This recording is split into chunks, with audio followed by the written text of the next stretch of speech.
What's up, everybody? Uh, this is just an update on what I'm doing here. This is my carburetors from my '96 CBR F3. This is the third time I'm taking them out. I figured out my problem was these little screws right here, lame piece of shit. They're these are called float valves.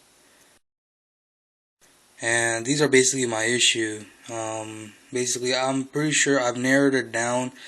When I took the carbs off, I was playing with them, with everything with the float bowl still on, and I was shaking it up and down.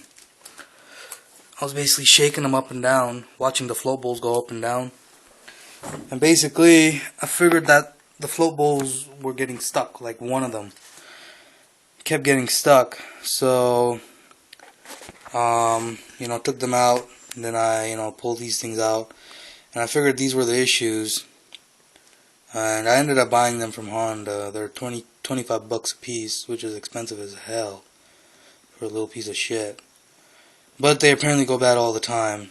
If you have the carburetor, you want to check these things. You want to check the operation of the needle on top of here, make sure it's flush, make sure it goes up and down really easy. I mean, if there's any like blockage or any like kind of hesitation in this spring going up and down, you really want to replace it, because what this spring does is, like, when your bike is idling, or like when it's like in high speed, basically when the needle is pushed against the hole to stop the fluid, to stop the gas from coming into the engine, basically this needle helps keep it inside the hole with all the vibrations going on.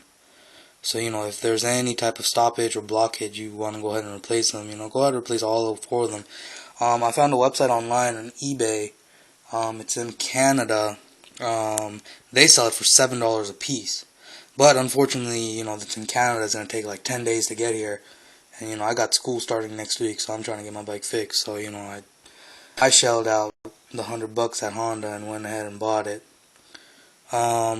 Also, a thing that you want to do is, this is my third time cleaning them. I went ahead and just, because, I was diagnosing, trying to figure this out, trying to figure that out, trying to figure out what problems are. I figured these flow valves would be the issue, but then I figured I'd try to clean them first before I spend $100. But, it was still running when I put them back together. When I put my bike back together, it was still running like shit. So I went ahead and took it all apart. As you can see, my things are spotless now. What you also want to do is, for good measure, which is also a really, really good idea, this is where the float needle sits. What you want to do is take some Brasso. Brasso, you can find it at Walmart. You won't find it at Home Depot. I went to Home Depot and Lowe's first. They didn't have it. They were like, what the fuck are you talking about, Brasso? Anyways, I went to Walmart. Don't ask where it is, because, Walmart customer service sucks. Basically, just go to the cleaning aisle where all the cleaning supplies are. You'll find it. It took me a while to find it, but, I eventually did. It's in the cleaning aisle with all the other chemicals. But yeah, the stuff is good.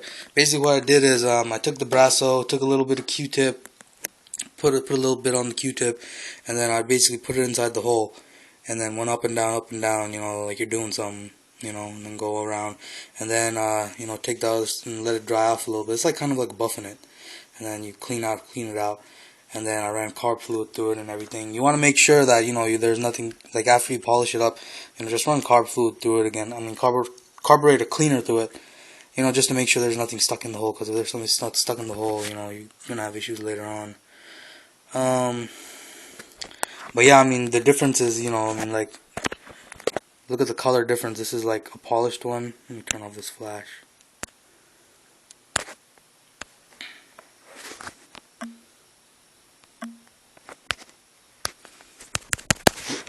Basically, this is a polished one right here versus the non-polished. Like, I mean, it's a total difference. I mean, when I was doing it, when I was polishing it, like, if you just touch it, it feels so smooth.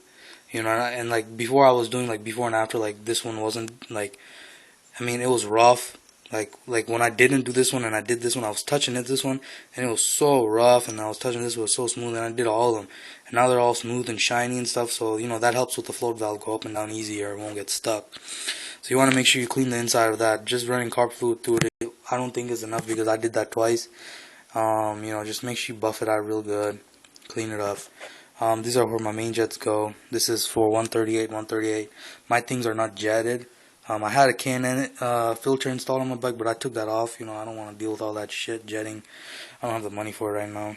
It does cost $100 to jet it, but it's not a bad investment. Maybe sometime in the future I'll do it again. But my 130, I think my 136s go here, 138, and then my last 136 over here. The pilot screws are right here. I just made a little tool out of copper, and then I shaped it. It works fine. But yeah, after you're done with all this, you also want to make sure you also sync them, because syncing is very, very important. And also on the manual, you also want to adjust these things with the idle adjustment screws. They're like right here. If you look really closely and pull it out, right here, you see that screw right there? There's a screw right there. There's a screw right in there. You see that? There are 3 of them right there. You want to adjust those first before you with an initial adjustment. And that when you turn those screws, what it does is basically turns that throttle plate. And basically right under here on this bottom part, you're gonna see like 3 holes, 3 little breather holes. And you just want to put it right there on the edge where you just barely see any light. And that'll get you exactly where you almost want to be when you do go ahead and sync them. That way, when you do sync them, you don't have to do some crazy adjustments. You just have to turn it a little bit. So you may want to make sure you do initial adjustments. And also make sure that your pilot air fuel mixture pilot mixture screws are also set like 1.5 turns out at least. So your bike doesn't just shut off on you. Which are those things right there. Overall, I recommend everybody doing their own carb work. The shit's really easy. Really, really easy. I didn't have any troubles with my bike for a long time until recently. And then, I went ahead and just did all this stuff. Kind of getting over with. So, at least I don't have to do it for another 2 years. Hopefully, make sure you have a good fuel filter installed so, everything does go in clean.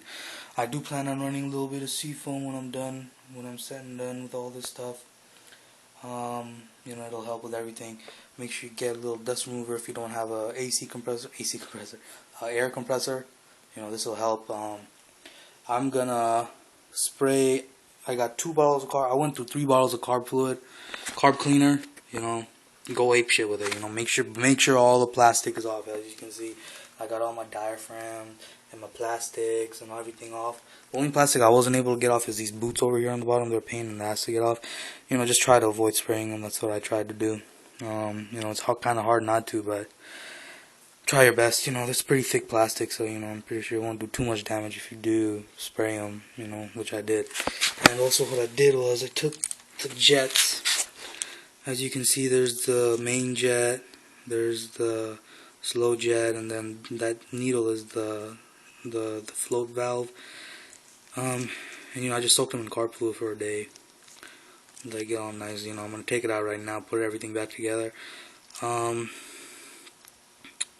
Just spray a little bit of compressed air in it, clean it out, let it dry up, and stick it back in.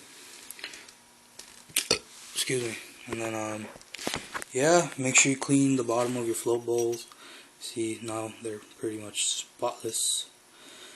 If you don't want to use, I always reuse my gaskets. Gaskets never go bad if you know how to take care of them right. I run them through hot water, and then I put Permatex. I think it's #1 in it. It's like a really dark brown, doo-doo brown color. I just put just a little bit. You don't want to make sure you put too much, because then you don't want it like squeezing out into the float chamber when you put it back on. You just want to put very little amount, just enough to seal it. And that does a really good job sealing out the gasoline from coming out. This is my drain screw, my drain stuff. You know, usually this stuff is always closed up. You know, the only time I open it is when I'm taking the carbs off to take the gas out.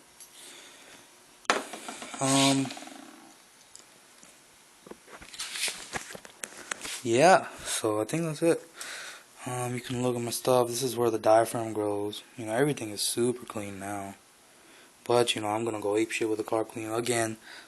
Just because I got some carb cleaner left and, you know, why not? You know, shit. Just go apeshit with it. So, yeah, I'll let you guys watch me for a second. I'll go apeshit. Give me 1 second.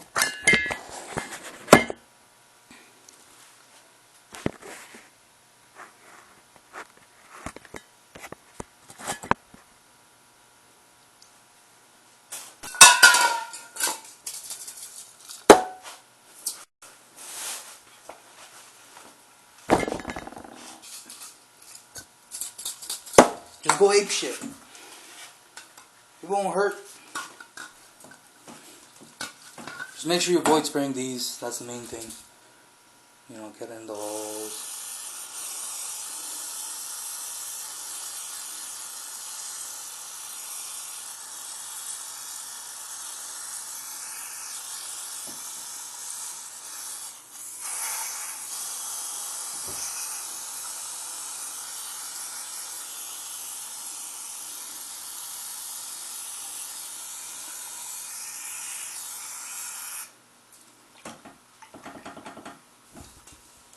And then what you want to do is, you know, put it upside down, let all the shit come out. And then go around to the other side and do it again. Just do it everywhere, you know, wherever. Be generous, you know. It's like you're giving it a bath. It's like, yeah. Because, you know, you do it right the first time, you won't have to open it up for like 2-3 years, you know, until you gotta do it again. And, you know, carb cleaner's cheap. I figured Walmart has the cheapest stuff for all this stuff. You know, I usually go to AutoZone and stuff, but I realized Walmart has everything. Walmart is crazy. They're gonna buy everything out. They're like, if Walmart was like I don't even know, but Walmart has everything, cheap as hell. This carb cleaner was like $2.50. Seafoam was like $8, which is cheap as shit if you know what seafoam is. Go to Walmart. You know, stop going to Advance Auto. You know, I only go there now for parts. Make sure you get your choke. Shake it up. Let the fluid run out.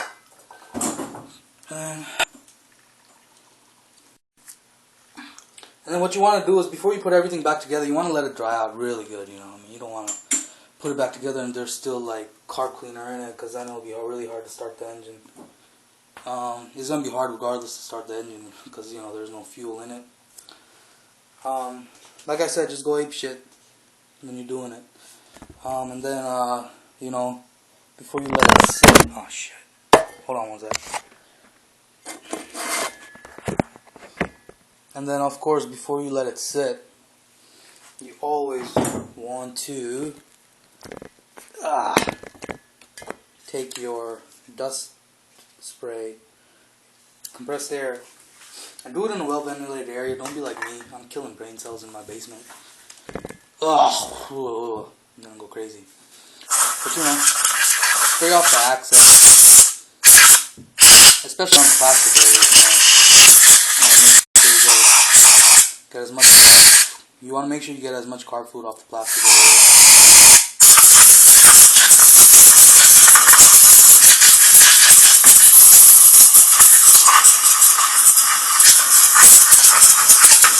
And then one more thing you don't want to do is, with the dust removers, don't shake it while you're spraying it, because then that's what causes that you know, that crazy smokiness coming out. You know, you don't want all that shit. Just shake it before, when you're spraying it, don't shake it. You want to give it a rest in between shakes, because it gets really cold and then it loses power for some reason. But, you know, this is the main thing right here. Okay.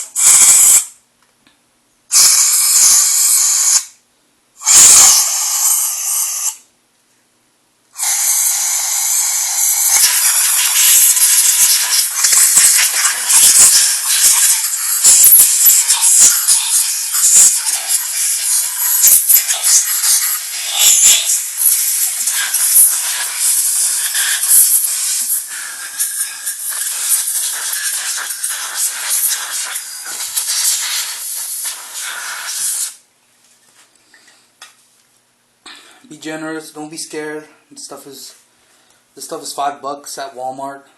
You gotta go to the home office section, not in the school supply section. It's in the back of Walmart. Don't go to Office Depot. You're gonna spend $10. I went there first. I didn't even want to think about spending $10. I left. I was like, yeah, before I spend $10, you better suck my shit. Anyway.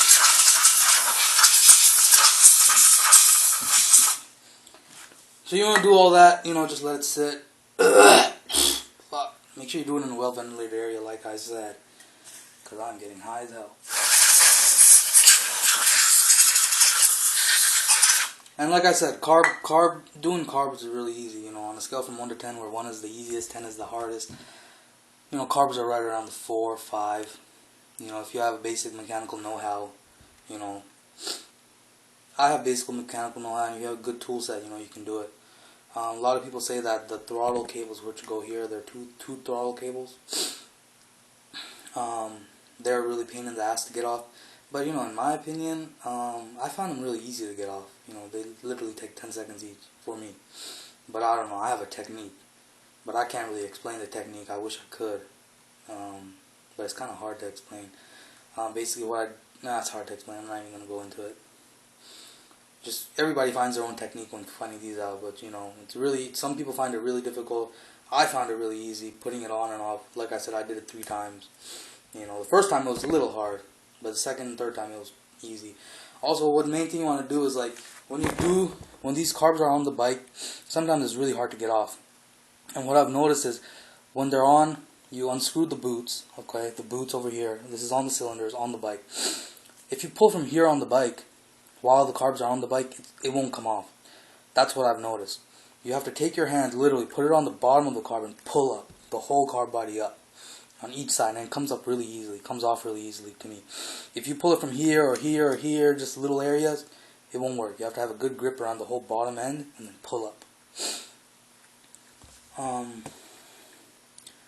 than that, it's really easy. Just put everything back together. One thing you want to make sure, problem area also, is these floats right here. You want to shake them, put them in like hot water, make sure they don't leak or anything. Ugh, I'm high as hell. Yeah, so that's basically it. Make sure you have a good clean area to do it, because you don't want anything messing up. And then, like you saw me go ape shit again, I'm gonna go with the Brasso one last time with the polish. And then put everything back together. But before I do that, I'm going to let it sit for like an hour. Let all the stuff come out. I'm probably going to put back the jets on it.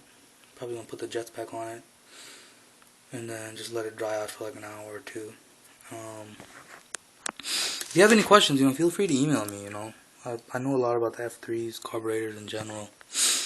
I'd be happy to help. This is my 3rd time putting my stuff back together. I have a video posted before this, that's me syncing the bike. It doesn't really show me the procedures of it, but I pretty much explain it. If you need help, you can always email me. But that was before, that was before I did this. So when I put it back together, I gotta sync them all over again. Because apparently when I synced it the first time, like in the video, it was still doing the issues that I said it was doing in the video. Like basically my bike was running on 1 cylinder, not 1 cylinder, on 3 cylinders instead of 4. But that was because, one of the float bolts just kept getting stuck. And let me show you actually.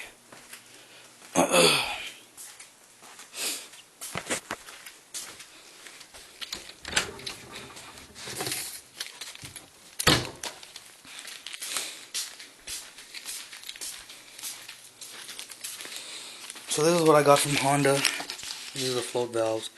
If you have time, if time is not an issue for you, then go ahead and buy it online. The website I found was called Sirius, S-I-R-I-U-S, Sirius Consolidated Limited, I believe that's what it was. It's in Canada. But they have these for $7 a piece. Those are not bad at all. You know, if they last for like 2-3 years, I'm happy. You know, $7 each, can't complain.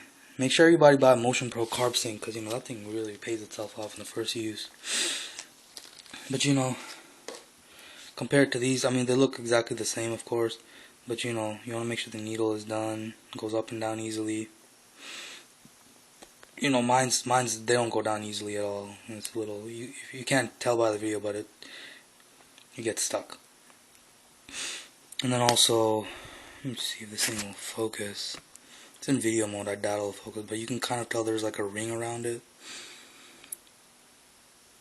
See that ring?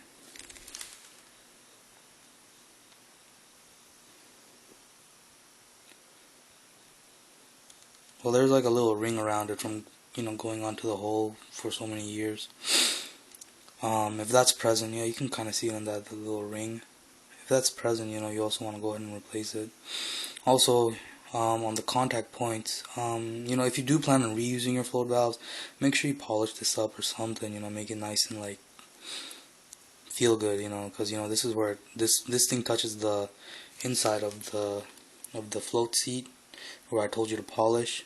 You know, just polish this up too if you plan on reusing it. Like I said, if you know you set the float valves on your bike, when the float valves are on your bike and you spray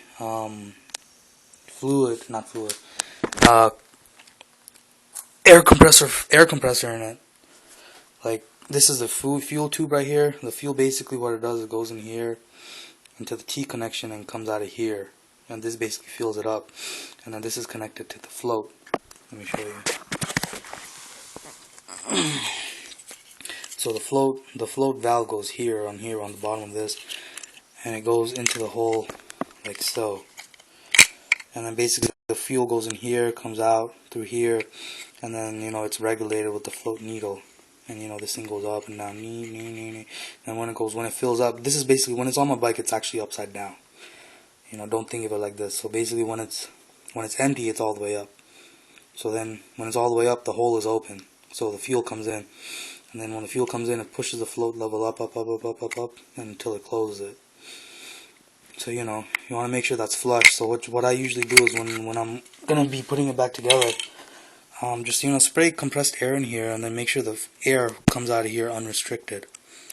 You know, it should be able to come out. It should be able to come out pretty easily. Unrestricted, then you know you don't have any problems, because you know you don't want any fuel delivery issues. You know, all these hoses are connected, all the holes are connected, so whenever you spray air into one hole, it'll come out of another hole. So you know, find out where the other hole is, you know, make sure it's unobstructed and everything. You know, that's how you know you did a good job. Okay, so